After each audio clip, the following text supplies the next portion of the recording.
Hola, ¿qué tal? ¿Qué tal? ¿Sí me escuchan? ¿Qué tal? Muy buenas tardes. Déjenme corroborar que me están escuchando. Buenas tardes. Muy bien. Bueno, pues vamos a empezar esta plática. Soy el doctor Emanuel Dubiñó. Soy médico especialista en rehabilitación pediátrica. Estoy aquí en México actualmente y laboro en los centros de rehabilitación integral infantil Teletón, ¿sí? En la ciudad de Mérida, Yucatán. Y bueno, el tema de hoy, lo que vamos a ver es el alto riesgo neurológico. ¿Qué significa el alto riesgo neurológico? ¿Cómo se aborda? Y en el mejor de los casos, ¿cómo se trata? ¿Sí? Entonces, bueno, vamos a empezar definiéndolo.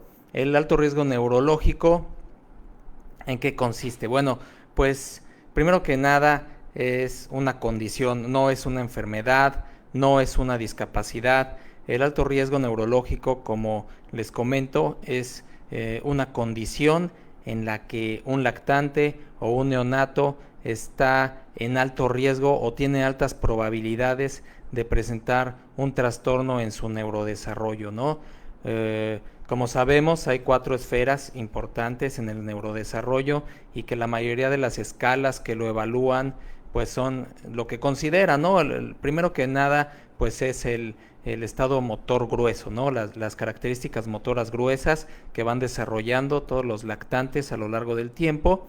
El otro es las características motoras finas y la tercera es la del lenguaje y luego el aspecto personal social, ¿no? Estas son 4 esferas que consideran las escalas que evalúan el neurodesarrollo en casi todos los instrumentos que podemos nosotros encontrar actualmente. Entonces, si ustedes me preguntan, bueno, pero ¿en dónde puede retrasarse un niño que tiene alto riesgo neurológico? Bueno, pues es en esas 4 esferas, ¿no? Entonces, bueno, volviendo a la definición, el alto riesgo neurológico es el aumento en las probabilidades de que un niño no se desarrolle adecuadamente respecto a su edad, ¿sí? Y a su madurez cerebral. Y en el peor de los casos, bueno, pues tiene mayores probabilidades de tener una lesión cerebral. Eso prácticamente es el alto riesgo neurológico. Y ahora ustedes pues me van a preguntar, oye, ¿y quiénes son esos niños? ¿Sí? ¿Quiénes son esos niños que tienen ese riesgo tan elevado? ¿No? Y bueno, pues tenemos diferentes características, diferentes conceptualizaciones respecto a estos atrayentes del riesgo, vamos a llamarles así, ¿no? Y estos factores precisamente pueden ser biológicos o pueden ser psicosociales, pueden ser factores por temporalidad, ¿sí? Como prenatales, perinatales o postnatales, ¿no? Entonces, bueno, abordando un poquito el tema de la clasificación, vamos a ver primero en cuanto al tiempo, ¿no? En cuanto al tiempo en el que aparecen estos factores. Normalmente se habla de 3 principales tipos de factores de riesgo por el tiempo. Uno de ellos es el prenatal, el otro el perinatal y el otro es el postnatal, ¿no? Pero actualmente se ha hablado de un cuarto, que es el preconcepcional. ¿Esto qué quiere decir? Que hay mujeres que todavía no se embarazan y ya existe un riesgo latente de que el niño pueda tener trastornos en el neurodesarrollo o de tener lesiones cerebrales, ¿no? Estos factores preconcepcionales, ¿cuáles se imaginan ustedes, no? O sea, por ejemplo, una mamá que ya es epiléptica, ¿sí? Desde antes de tener un embarazo, bueno, pues ya puede tener el riesgo por el simple hecho de tener epilepsia o por el hecho de tomar medicamentos anticonvulsionantes, entonces ya tiene cierta parte de riesgo, ¿no? El otro tipo de riesgo respecto a su temporalidad, pues son los factores prenatales, ¿no? Es todo esto que ocurre durante el embarazo, son factores adversos que pueden afectar a la madre y al producto durante todo este proceso que es el embarazo. ¿Cuáles pueden ser? Pues aquí hay muchos, ¿no? Y la mayoría son biológicos. ¿Como cuáles? Pues puede haber diabetes materna, ¿sí? Puede haber diabetes gestacional o puede haber hipertensión inducida del embarazo, puede haber preeclampsia, o sea, son factores que tiene la madre, son biológicos y que pueden afectar el desarrollo desde la etapa embrionaria, fetal, etcétera, ¿no? Entonces recordemos que durante el embarazo existen diversas fases en la formación del sistema nervioso central, ¿no? La primera, que ocurre en las primeras semanas, es cuando todas las neuronas empiezan a crecer, empiezan a proliferar, empiezan a multiplicarse, y después viene una fase que es de migración, es decir, estas neuronas que ya se formaron se van hacia donde tienen que estar mediante un proceso bioquímico, ¿sí?, y molecular muy complejo, y después se organizan, es la fase de organización, y después ya viene una fase de maduración o de mielinización que puede durar desde los 2, y algunas teorías más atrevidas nos dicen que hasta los 10 años, ¿no? Entonces imagínense todo lo que puede afectar al niño desde antes de que nazca hasta después, y que va a afectar su desarrollo en cuanto al sistema nervioso central, ¿no? Entonces, volviendo a los factores de riesgo prenatales, pues podemos tener algunos factores externos que afectan a la madre, por ejemplo, una infección, ¿no? Una infección por rubiola, por citomegalovirus o infecciones de repetición que pueden tener un efecto adverso sobre la formación del producto, ¿no? En cuanto a los factores de riesgo perinatales, ¿qué quiere decir esto? Son factores de riesgo que ocurren durante el proceso del nacimiento, del parto, ¿ok?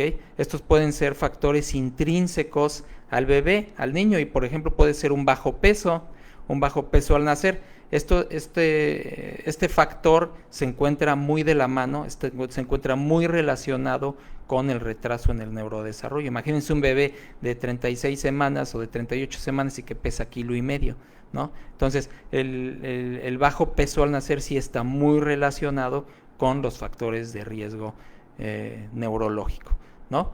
¿Qué otro factor tenemos perinatal? Pues la prematurez en sí. No es lo mismo un bebé que nazca a las 38 semanas, a las 36, a un bebé que nazca a las 27 semanas. Por el simple hecho de nacer antes, bajo este aspecto de prematurez, entonces ya tiene mayores probabilidades de tener un retraso en sus habilidades de neurodesarrollo y quizá de tener una lesión neurológica a largo plazo, ¿no? Y hay muchos factores que pueden estar ligados, ¿no? Por ejemplo, ¿qué tal si ustedes me dicen, bueno, es que era una mamá fumadora o una mamá alcohólica y eso produce restricción en el crecimiento intrauterino y entonces va a nacer un bebé con menos peso, ¿no? Entonces ya teníamos un factor que era el alcoholismo o el tabaquismo materno, ¿sí?, y prenatal, y después un factor de riesgo perinatal que es el bajo peso al nacer. El bajo peso al nacer también se relaciona linealmente muy de cerca con el alto riesgo neurológico y altas probabilidades de daño neurológico. Entonces, bueno, ya tenemos ahí diversos factores para que se den una idea. También no es lo mismo tener un solo factor a tener 2 o 3 factores que están aunados. Esto ya se ha demostrado en literatura previa, el hecho de que la suma de estos factores pues va aumentando más aún la probabilidad de un trastorno del neurodesarrollo, ¿no? Bueno, algunos otros factores perinatales, los más importantes, pues es el bajo peso al nacer, la prematurez, la calificación de Apgar bajo, o sea que un niño nazca deprimido o con alteraciones durante el nacimiento, aspiración de meconio, ¿no? O un trabajo de parto complicado, ¿no? Que tenga que estar instrumentado, que tenga que utilizar forceps, entonces también puede ser un factor de riesgo perinatal. Y también tenemos factores de riesgo postnatales. Estos factores de riesgo postnatales son los que pueden afectar el sistema nervioso central de un niño cuando aún está inmaduro. Quedamos que la última etapa de maduración o de mielinización va desde los 2 años y en algunos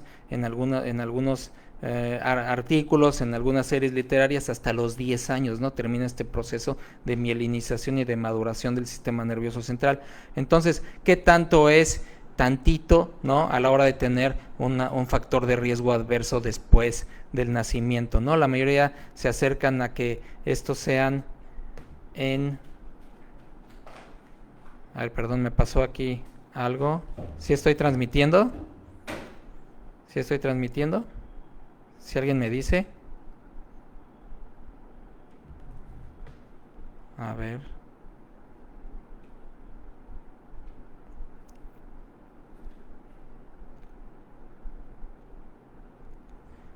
No sé si esté transmitiendo. De repente se paró el video.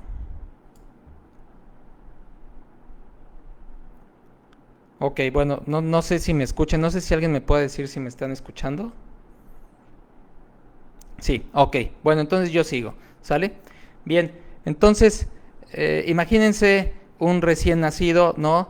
Y tenemos un factor de riesgo de prematurez, nació de bajo peso al nacer, y después de nacer, ¿sí? Se nos va este niño hospitalizado o encamado a un área de cuidados intensivos neonatales, ¿no? Y ahí recibe oxígeno, ahí es intubado, ahí recibe oxígeno en grandes concentraciones. Ahí puede tener además factores de riesgo acumulados, ¿no?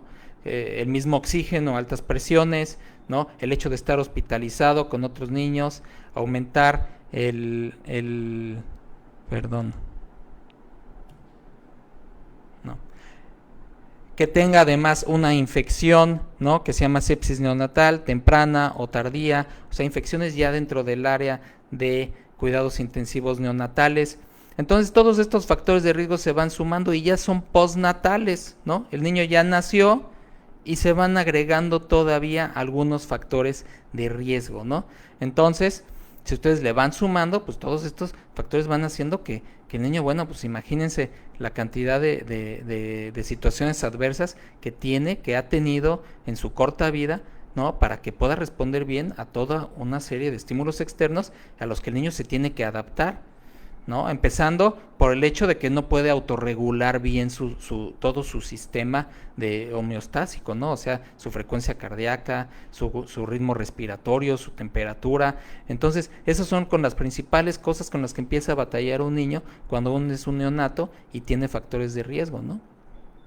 ¿Qué otra cosa podemos ver en el periodo postnatal? Bueno, pues por ejemplo un niño que tiene 1 mes, 2 meses de edad, nació de término, todo iba perfectamente bien, pero tiene una neuroinfección, ¿no? Tiene una meningitis o tiene una encefalitis y entonces esta neuroinfección, si dependiendo de su grado de daño y por supuesto de su grado de recuperación, bueno, pues va a hacer que el niño pueda o no tener alteraciones neurológicas más adelante, ¿no? Entonces, este es un factor de riesgo evidentemente postnatal y va a hacer que el niño tenga mayores probabilidades de tener un retraso, de que no se comporte su neurodesarrollo igual que los otros niños, o bien que a la larga tenga una lesión cerebral, ¿no?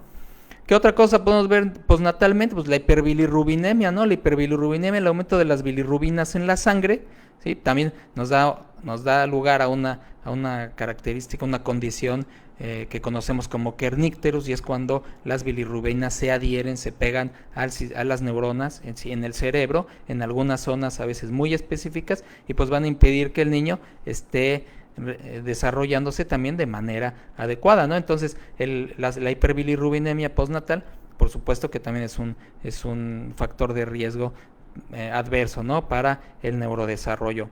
Y bueno, ya hablamos entonces de los distintos factores de riesgo que pueden ocurrir por su temporalidad, perdón. También hay factores de riesgo intrínsecos al niño. ¿Esto qué quiere decir?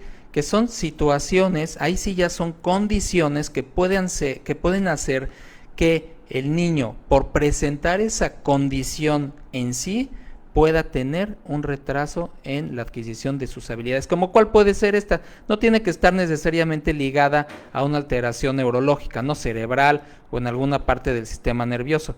También puede ser, por ejemplo, una cardiopatía congénita cianógena, ¿no? ¿Y qué tiene que ver el corazón, ¿no? con el sistema nervioso? Bueno, pues el sistema cardiovascular es muy importante para que el niño pueda tolerar la realización de ciertas actividades sin que se fatigue, y entonces si un niño tiene un trastorno cardiovascular que va a impedir que se vaya desenvolviendo motrizmente de un modo adecuado, ya es un factor de riesgo que va o que puede producir alteraciones en su neurodesarrollo, ¿no?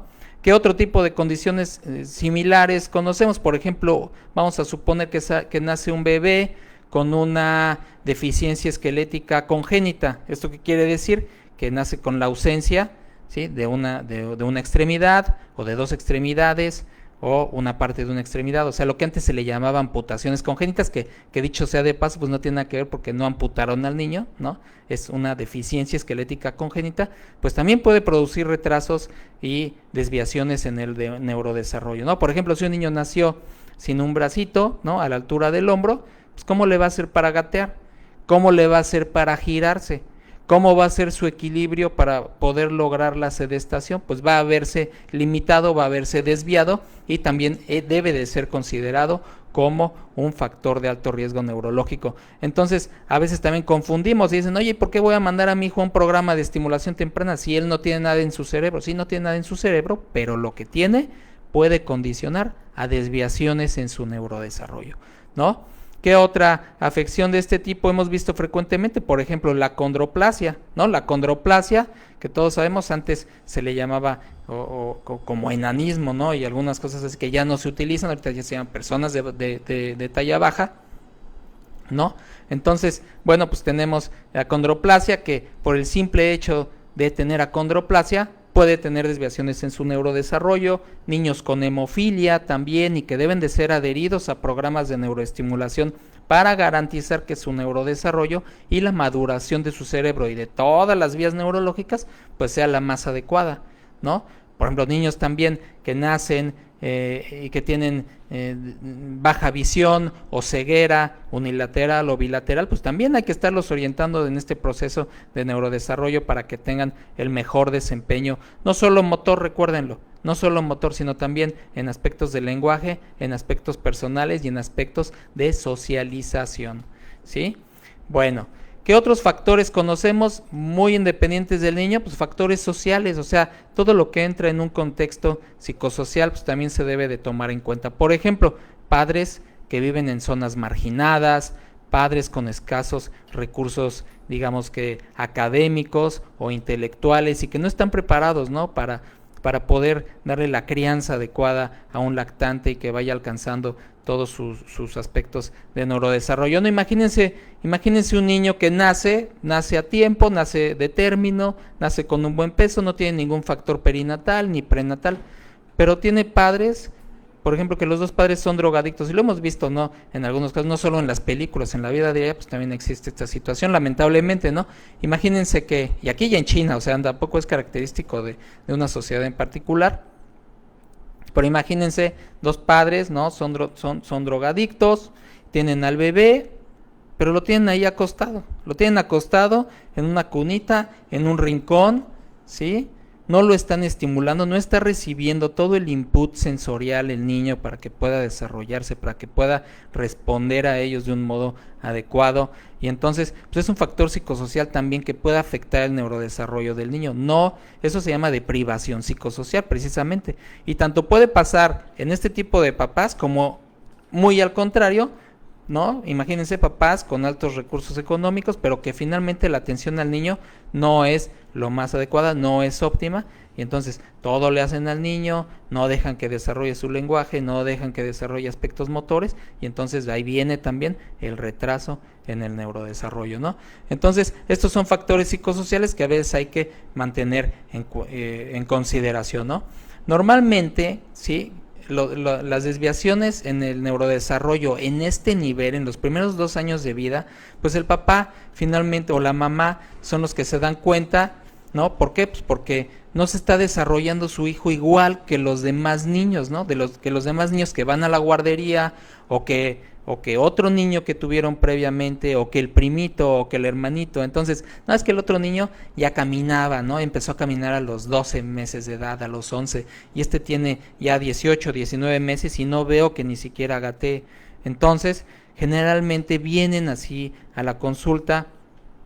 En el mejor de los casos, fíjense, en el mejor de los casos, después de que han estado hospitalizados en salas de terapia intensiva o de terapia intermedia, ¿sí? En hospitales, y los médicos que lo dan de alta, lo ideal es que lo manden a los servicios. En mi caso, soy especialista en rehabilitación pediátrica, a los servicios de rehabilitación para que le den un seguimiento al neurodesarrollo de este niño, que ya sabemos de antemano que tuvo muchos factores de riesgo, 1, 2, 3, 4, entre más, pues sabemos que está más justificada este tipo de atención, ¿no? Entonces, este tipo de niños que ya sabemos que tiene alto riesgo neurológico, lo podemos recibir los especialistas, los fisiatras en pediatría o rehabilitadores pediátricos, para que hagamos una evaluación de su neurodesarrollo, una historia clínica para detectar los factores de riesgo que tenga este bebé y después revisarlo para ver si neurológicamente se encuentra dentro de su rango de edad. Para eso aplicamos algunos instrumentos. En mi caso aplico, por ejemplo, la prueba de Denver, aunque puede haber más, hay muchas, hay cientos de pruebas de detección de alteraciones en el neurodesarrollo y para su seguimiento, ¿no? Pues ya depende de cada hospital, de cada consultorio o de cada médico incluso, pues escoger la que más le sea afín, ¿sí? No hay una mejor, no hay una peor, todas son diferentes, eso sí, pero es importante tener un instrumento con el que podamos unificar precisamente estas mediciones que hagamos de neurodesarrollo, ¿no? Bien, entonces, en el mejor de los casos sale este niño de los cuidados intensivos neonatales o de cuidados intermedios, es referido con un médico especialista en rehabilitación pediátrica o de rehabilitación y checamos cómo está su neurodesarrollo, checamos sus historias de factores de riesgo y entonces lo que nosotros hacemos es empezar con un programa de neuroestimulación, ¿sale? Que los programas de neuroestimulación pueden estar muy en boga, a nivel comercial, no, pues es que va a este centro que es muy famoso aquí porque ayuda a los niños y aquí hay otro más que porque salen ya los niños multiplicando y leyendo a los 2 años, pero no, aquí las bases del tratamiento de neurodesarrollo a nivel de rehabilitación para niños con alto riesgo neurológico son las bases de la plasticidad neuronal. ¿A qué se refiere esto? A que dentro de estos programas de estimulación temprana o de neuroestimulación, nosotros tenemos que promover que el niño saque su mayor potencial para que vaya desarrollando todas las áreas de las esferas que ya mencioné, ¿sí? Ejemplo, si nosotros queremos que el niño alcance el control de cuello a los 3 o 4 meses, que es la edad correcta, ¿no? En cuanto a motor grueso, bueno, entonces aplicamos técnicas especiales para que en las áreas de representación cortical y motora del niño se vaya adhiriendo esta habilidad, esta actividad motora y de practicarla de manera adecuada, entonces vaya adquiriendo esto, ¿no? Entonces, y no solo con eso, o sea, también influye aquí el lenguaje, influyen las presiones finas, influyen movimientos muy finos de las manos, influye el equilibrio, la propiocepción, aspectos sensoriales como la visión y la audición. Y bueno, es toda una cuestión a veces institucional que ya tenemos en diferentes países o estados ya como un estándar, ¿no? Por ejemplo, nosotros cuando yo fui médico militar por 24 años, entonces ahí teníamos un protocolo ya muy claro, ¿sí? ¿Qué hacíamos? Nos llegaban estos niños, ya los teníamos con una población cautiva, nos llegaban estos niños con alto riesgo neurológico, con factores de riesgo ya bien reconocidos y también hacíamos pruebas de tamizaje de cadera. Por ejemplo, a todos los niños que entraban, ¿sí? Todos los niños que entraban les hacíamos un ultrasonido de cadera, ¿sí? A todos los niños que entraban a los 4 meses les tomamos una radiografía de cadera para ver que no tuviera displasia, ¿sí? Del desarrollo de la cadera, que es algo que también se ve de manera muy frecuente en niños con alto riesgo neurológico. A todos los niños que nacían les hacían emisiones otoacústicas para ver si respondían a estímulos sonoros. Y entonces hacer esta detección temprana de cualquier anomalía que pudiera desviarse del neurodesarrollo normal del niño para poder atenderla y, si no, bien garantizar, si promover que el daño sea menor, ¿no? Mediante la adquisición de habilidades. Entonces, bueno, ya me desvío un poquito del tema, pero vamos. Cuando nosotros los médicos en rehabilitación recibimos a estos niños, ¿sí? Recibimos a estos niños con alto riesgo neurológico, también es muy importante que detectemos otra situación aquí que entra en juego, que se llaman signos de alarma, ¿no? O signos de alerta, en diferentes países se conocen de manera distinta, pero ¿qué significa? Que además de los factores de riesgo que tenga el niño y además del probable retraso en el neurodesarrollo que tengan, puede tener hallazgos clínicos compatibles ya con indicios o con lesiones cerebrales establecidas.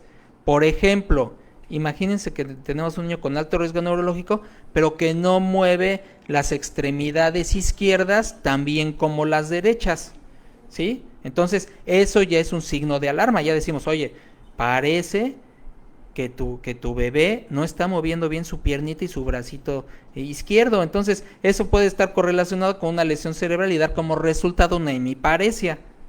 Bueno, esto ya nos obliga a tener una conducta distinta para tratar de descartar o de confirmar una lesión cerebral. Ojo ahí, ¿sale? Entonces, una cosa es el alto riesgo neurológico por factores de riesgo y otra es estas dos situaciones más signos de alarma. ¿Qué otro signo de alarma podemos encontrar en estos niños? Podemos encontrar estrabismo, ¿sí? Por ejemplo, podemos encontrar movimientos anormales, con movimientos atetósicos, coreicos, distónicos, ¿sí? Podemos encontrar alteraciones en el tono, o sea, hipotonía o espasticidad en un segmento, en 2, 3, 4, los que sean. Podemos encontrar algunas alteraciones ya asociadas como crisis convulsivas. Y entonces ya aquí nos cambia totalmente el panorama. Aquí ya no estamos hablando de un programa de estimulación temprana, estamos hablando de un programa de intervención temprana, o sea que ya estamos obligados a descartar o confirmar una lesión neurológica y a tratarla inmediatamente. Sí, por eso en parálisis cerebral nosotros siempre insistimos en que el diagnóstico se tiene que hacer antes de los 2 años de vida, antes de que esta maduración y esta mielinización del sistema nervioso central pues ya estén en su apogeo, ¿no? Para que nosotros podamos darle todos los elementos al niño para incorporar, ¿sí? Incorporar input sensorial y motor y pueda entonces beneficiarse más, ¿sí? Entonces estos signos de alarma nos obligan a tomar otras conductas. ¿Qué conductas? Aparte de la intervención ya temprana, pues a realizar estudios de extensión. ¿Como cuáles? Pues a veces mandamos resonancias magnéticas, a veces estudios electrofisiológicos como electroencefalografías, potenciales visuales, potenciales auditivos evocados, de tallo, a veces pruebas de sangre para descartar alguna situación metabólica. Entonces ya aquí cambia el concepto y se sale de estar cautivo en un programa de estimulación temprana a estar dentro de toda una infraestructura inter y multidisciplinaria para poder darle lo mejor al niño con estos antecedentes de alto riesgo neurológico, ¿no? Y bueno, pues la idea de los programas de estimulación temprana es acompañar, tratar, promover, potenciar toda la reserva neurológica que tiene el niño para que pueda alcanzar sus habilidades, o que también les llamamos nosotros, o les llaman mucho en los libros, ¿no? En español, hitos del desarrollo, ¿no? Hitos es lo que uno espera en cierto tiempo, un objetivo o una meta que debe de existir en cierto tiempo. Bueno, pues estos hitos del desarrollo tienen que presentarse en cierta etapa, en cierta edad, y entonces tenemos que alcanzar estos hitos con el tiempo, con mucho trabajo, por supuesto. Los programas de estimulación temprana actualmente tienen que estar centrados en la familia, o sea, también es una mentira, ¿sí? Que diga, yo le voy a dar su terapia, se la voy a dar una vez a la semana y nadie más me lo toque. Yo le voy a dar su terapia porque conmigo va a mejorar y con nadie más va a mejorar, ¿sale? Entonces, esto no debe de ser.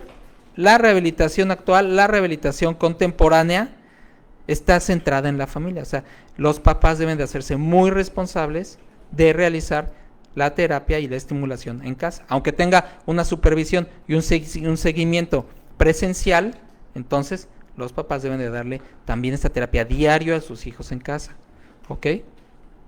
Bueno, entonces, ¿cuánto tiempo se le da este seguimiento? ¿Cuánto tiempo se le da este acompañamiento? Pues algunos lo llevan a los 2 años, en algunos centros yo he visto que es hasta que camine el niño, ¿sí? O sea, ya empieza a caminar, y ya, porque pues también hay que ser muy realistas, ¿no? Los papás cuando llegan con niños con alto riesgo neurológico, lo primero que preguntan es, ¿va a caminar mi hijo o no va a caminar?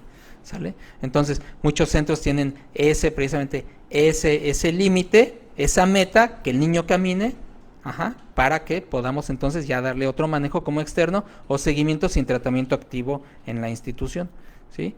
Entonces, ¿lo ideal qué es? Lo ideal es esperar, en mi opinión y en la opinión de algunos otros expertos, ¿sí? Y la literatura, es esperar a que el niño entre a su institución educativa. ¿Y esto por qué? Porque muchos niños con alto riesgo neurológico, ¿sí? Y factores de riesgo quizá no tengan problemas motores, quizá no tengan problemas en su personalidad o en su conducta, ni socializando, pero sí en su cognición, ¿ok? Entonces resulta que tienen cosas tan simples como dislexias o dislalias, hablando del lenguaje, o alteraciones en el procesamiento de algunas funciones como de cálculo, ¿no? o de abstracción. Y entonces no nos damos cuenta de eso hasta que ya está en primero de primaria, en segundo de primaria o en tercero de primaria, ¿no? Entonces, darles un margen, un acompañamiento hasta que entren a la escuela es muy buena idea por parte ya de algunos gobiernos. Nosotros lo hacíamos, llevábamos el seguimiento a niños de 6, 7 años y si veíamos que todo estaba ya acorde a su edad neurológica, a su edad de maduración también biológica, cerebral, entonces ya los dábamos de alta o únicamente los tratábamos con programas domiciliarios y con seguimiento como externo, ¿no? Entonces, bueno, hasta aquí alguna pregunta. Si quieren me paso a las preguntas. A ver, vamos a ver, dice aquí una duda. Híjole, la verdad es que no entiendo muy bien. Me dio la preeclampsia en el embarazo. Ok, fíjense que yo creo que se refiere a preeclampsia. Y sí, la preeclampsia evidentemente es una causa importante y frecuente como factor de riesgo asociado al embarazo. Es prenatal, ¿no? Muchas veces se convierte en eclampsia y entonces ya sería un factor de riesgo perinatal. Y entonces sí, efectivamente, la preeclampsia. Esto no quiere decir, ¿sí? Esto no quiere decir que a todos los niños de mamás con preeclampsia van a tener alteraciones en su neurodesarrollo. No, para nada. Es un pequeño porcentaje, porque si no, imagínense, todas las mamás que tienen preeclampsia y tienen su bebé, todos esos niños, apenas un 2 o 3% va a tener alteraciones en su neurodesarrollo. Entonces tampoco quiere decir que le vamos a echar la culpa a un solo factor, ¿no? Si es probable, sí, por supuesto que puede ser probable, ¿no? Y está reconocido como un factor de riesgo prenatal. Sí, dice, gracias doctor, mi hijo no lloró, no respiró al nacer. No, gracias a ustedes por estar aquí. Bueno, sí, lo que les dije de la calificación de APGAR es una calificación que se le pone a los neonatos en el momento en el que nacen. Prácticamente se le hace una valoración al primer minuto, otra a los 5 minutos, y entonces esta calificación cuando sale muy baja quiere decir que el niño está deprimido, ¿no? Pero no deprimido emocionalmente, sino que tiene una depresión en todas sus funciones, ¿no? Neurológicas, respiratorias, cardiovasculares, etcétera, y entonces es un indicador de depresión en todos los aspectos del niño y también lo pone en riesgo de un trastorno del neurodesarrollo. Luego dice, ¿cómo saber que tiene alto riesgo de neurodesarrollo? ¿Hay un examen exigente para saber el estado del niño? Sí, claro que sí. Hay pruebas de tamizaje y hay pruebas de detección oportuna. Las pruebas de tamizaje, y también no hay que confundir esto, una prueba de tamizaje es una prueba que se realiza a todos los niños, por ejemplo, a todos, sin importar si tiene o no factores de riesgo. Eso es una prueba de tamizaje, ¿ok? Y hay pruebas de detección oportuna, que ya son pruebas orientadas a buscar específicamente, ¿sí?, si existe alguna desviación del neurodesarrollo, ¿ok? Por ejemplo, la escala de Denver. La escala de Denver tiene dos versiones, una versión de tamizaje y una versión para detección de retrasos del neurodesarrollo. La versión de tamizaje prácticamente se la dan a las mamás en las salas de espera, ¿ok? No saben si sus hijos tuvieron alto riesgo neurológico, no saben si tuvieron retrasos, pero se la aplican igual, ¿ok? Esa es una prueba de tamizaje. Y dice, ¿hay un examen exigente? Sí, todas las pruebas que utilizamos deben de estar validadas. ¿Sí? Una prueba no se debe aplicar si no está validada, que es todo un proceso estadístico y de investigación para poder saber si una prueba es sensible y es específica para determinar o para descartar la presencia o no de una enfermedad o de una patología, ¿ok? Luego dice, a mi hija cuando nació le hicieron la pesquisa metabólica y salió negativo. Bueno, es precisamente de lo que les hablo. La pesquisa metabólica aquí en México se llama el tamiz metabólico y es precisamente eso. El tamiz es una prueba de sangre que se le hace a todos los niños y el que más frecuentemente se realiza es el tiroideo, ¿ok? Pero hay otro tipo de tamiz que se llama tamiz metabólico empleado, que tiene más de 10 marcadores y que nos permite reconocer también tempranamente si hay algún defecto enzimático o algún defecto un poquito más avanzado del metabolismo del niño, ¿ok? Luego dice María Elena, ¿qué implicancias en el desarrollo neurológico de un niño prematuro de bajo peso al nacer, Apgar bajito, pueden darse con la ausencia del cuerpo calloso? Ok, bueno, si no tiene cuerpo calloso, ahí ya no estamos hablando de alto riesgo neurológico, ahí estamos hablando ya de una lesión orgánica en su cerebro. ¿Cuál es la lesión? Que no tiene cuerpo calloso o que está de menor tamaño de lo normal, que se llama hipoplasia del cuerpo calloso, o cuando de plano no se forma, que se llama agenesia del cuerpo calloso. ¿Ok? Entonces ahí ya no estamos hablando de un factor de riesgo, ahí estamos hablando de una lesión biológica, de una lesión orgánica que ya conocemos que existe y que evidentemente puede o no, porque no siempre, afectar el neurodesarrollo del niño. Y aquí viene la segunda parte que nos dice María Elena. Ahora tiene 3 años de edad y ha venido con terapia sensorial, cognitiva, psicomotricidad y lenguaje. Y además requiere terapia conductual. Ok, bueno, pues hay niños, el espectro clínico es muy amplio, es tema de otra sesión quizá, todos los trastornos del cuerpo calloso, pero pueden ser muy leves, que sean casi imperceptibles, o puede traer discapacidades severas, ¿no? La afección de esta importante estructura. Y luego dice aquí, ¿a qué edad se hace la prueba de tamizaje? Ok, estas pruebas se pueden realizar desde el mes de edad. Desde el mes de edad se puede utilizar la prueba de Denver, ¿sí? ¿Hasta cuándo? Hasta los 6 años. Y cada escala tiene su diferente intervalo de edades para aplicarse. Y bueno, depende de la validación de la escala, la edad a la que nosotros podemos aplicársela al niño, pero desde el mes de edad ya muchas escalas se pueden aplicar, ¿ok? Y otras hasta los 6 años, entonces, imagínense. Dice, muchas gracias, maravillosa explicación. No, gracias a ustedes. La infección por virus del papiloma en la madre puede afectar el desarrollo neurológico de un niño. Pues evidentemente hasta ahorita no hay alguna evidencia clínica de la que yo tenga conocimiento. Hay veces en las que si hay papilomas activos en el canal de parto, entonces sí puede afectar el niño en mucosas, en piel, pero normalmente no afecta el neurodesarrollo hasta donde yo tengo conocimiento hasta estas fechas, ¿ok? Luego dice, a mi niño, dicen, tiene una disfunción bioeléctrica. Bueno, ahí no entiendo bien el concepto de disfunción bioeléctrica, desconozco absolutamente el significado de esa expresión. Si pudiera ayudarme un poquito más con el término, pues yo puedo explicarle un poco, ¿no? Bueno, entonces, yo creo que para concluir, pues quiero darle las gracias, ¿sí? Quiero darle las gracias al Círculo de Apoyo de Neurodesarrollo. Quiero darle las gracias también a Noemí Portilla, a Isela por haberme invitado a darles esta conferencia en vivo. Espero que la hayan disfrutado, que hayan aprendido un poquito. Y a manera de resumen, ¿qué les digo? Durante la lactancia, que son los primeros 2 años de vida, y durante el periodo neonatal, que son los primeros 28 días de vida, pueden existir factores adversos al desarrollo neurológico, ¿ok? Es importante detectarlos y es importante también empezar con un programa de neuroestimulación en caso de que existan. ¿Para qué? Para garantizarle al niño un neurodesarrollo efectivo, una independencia, ¿sí? Y también para que exista ese seguimiento médico en el que, en caso de existir una lesión cerebral, pues podamos detectarla a tiempo y podamos tratarla para garantizarle al niño pues una vida plena, ¿no? Y pues inclusiva, ¿ok?